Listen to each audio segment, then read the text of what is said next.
আমার ধারণা আমাকে দেখে মনে করছে পাবনার হেমায়েতপুর থেকে ছুটে আসা কোনো পাগল ছাড়া আর কিছু হবে না। আপনাদের মতো মানুষেরা আমাদেরকে মানুষ বলে না, বলে আমরা সুইপার, বলে আমরা মেথর। ছোট লোকদের পক্ষ থেকে আমি তোমাদের কাছে ক্ষমা চাই। ওই ময়লার ভাগাড়ের কাছে হাজির হলাম, ততক্ষণে একদল লোক যারা এই ময়লাগুলা বেলচা দিয়ে ডাম্পিং ট্রাকে উঠিয়ে শেষ করেছে, এখন বেলচা ছুঁড়ে ওখানে ফেলে দিয়েছে। তাদেরকে গিয়ে সালাম দিলাম, 5 জন লোক, আসসালামু আলাইকুম, জবাব দেয় না, মুখের দিকে তাকায়। আবার সালাম দিলাম, আসসালামু আলাইকুম, এবারও জবাব পেলাম না, আবারও মুখের দিকে তাকায়। এরপরে বললাম, কি ভাই আপনাদের মধ্যে কি কেউ মুসলমান আছেন? একজন ভীষণ রাগ করে বলল, আমি শুধু মুসলমান না, বাকি ওরা তো সব মুসলমান, তো জবাব দেয় না কেন? বললাম কোনো সমস্যা নাই, আবার সালাম দিচ্ছি, আসসালামু আলাইকুম। এবার সবাই সমস্যারে জবাব দিল, ওয়ালাইকুম আসসালাম। জিজ্ঞেস করলো, আপনি কে? বললাম আপনাদের জাতি ভাই। আপনি কি সিনেমা করতে আসছেন? আমার এই চেহারা দেখে মনে হয় যে আমি সিনেমা করতে আসছি। কয় না, তা তো মনে হয় না, কিন্তু আপনার কথাবার্তায় তো এরকমই মনে হচ্ছে। তো আপনি কেন আসছেন? আমি বললাম আপনাদের হাত ধুইতে আসছি। ওই শুনেন, আমরা গরিব মানুষ, আমাদেরকে নিয়ে উপহাস করবেন না। আমি বললাম আল্লাহর কসম আমি উপহাসও করতে আসিনি। তাইলে আপনি আমাদের হাত ধোয়াবেন কেন? আমি বললাম তোমরা সমাজের হাত দাও, একটা দিন অন্তত তোমাদের হাত ধোয়াই।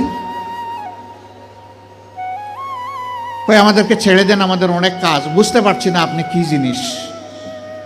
আমি বললাম যে আমি বড় শক্ত জিনিস, হাত না ধুইয়া তোমাদেরকে ছেড়ে দেব না। আমি রোদের মধ্যে ঘামতেছে, একজন রাগ করে বললো, এই দে, ওনার এত শখ জাগছে, দে হাত দে, আমারটা আগেই দিচ্ছি। তো উনি হাত দিল, আমি ধোয়াই ঠইয়া খসলাইয়া পরিষ্কার করে বললাম, ভাই অনেক শুক্রিয়া তোমাকে। একজন একজন করে হাত দেয় আর খিলখিলাইয়া হাসে। আমার ধারণা আমাকে দেখে মনে করছে পাবনার হেমায়েতপুর থেকে ছুটে আসা কোনো পাগল ছাড়া আর কিছু হবে না। হাত ধোয়ানো শেষ। এবার আমার 2 সঙ্গীকে বললাম যে একটু খাবারের প্যাকেটটা দেন। বললাম না না, এগুলো লাগবে না। কেন লাগবে না ভাই? তোমরা তো চাওনি, আমি খুশি হয়ে দিচ্ছি, একটু নিবা না? জি না জি না জি না, এগুলো আমি বললাম যে বলো তাইলে কোনটা থেকে খেতে হবে, আমি আগে খাই একটু, তারপরে নিয়ে যাও। তখন একজন বলে তাইলে ঠিক আছে দিয়া দেন। বললাম হ্যাঁ, দুনিয়া অনেক কিছু ঘটে। হাতে নিল, নেওয়ার পরে একজন একটু দীর্ঘ শ্বাস ফেলে বলল, তাহলে আমরাও মানুষ। আমি বললাম কেন এই কথা বললেন কেন? জি না, আপনাদের মতো মানুষেরা আমাদেরকে মানুষ বলে না, বলে আমরা সুইপার, বলে আমরা মেথর। আমাদের কাছে কেউ দাঁড়াইতে চায় না, কোনো রাস্তা দিয়ে আমরা হাঁটলে মানুষ সরে যায়। সমাজের মানুষ আমাদেরকে অচ্ছুত মনে করে, এদেরকে ছুঁইলেই জাত যাবে। আমি হাত জোড় করে বললাম, সোফা কাপড়ের ছোট লোকদের পক্ষ থেকে আমি তোমাদের কাছে ক্ষমা চাই। আমাকে ক্ষমা করো, আমাদেরকে ক্ষমা করো। আমি আর চোখের পানি ধরে রাখতে পারিনি, টপ টপ করে আমার চোখ থেকে পানি পড়ল।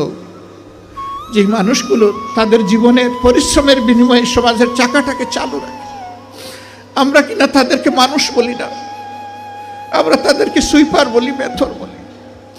আমরাই কমজোর।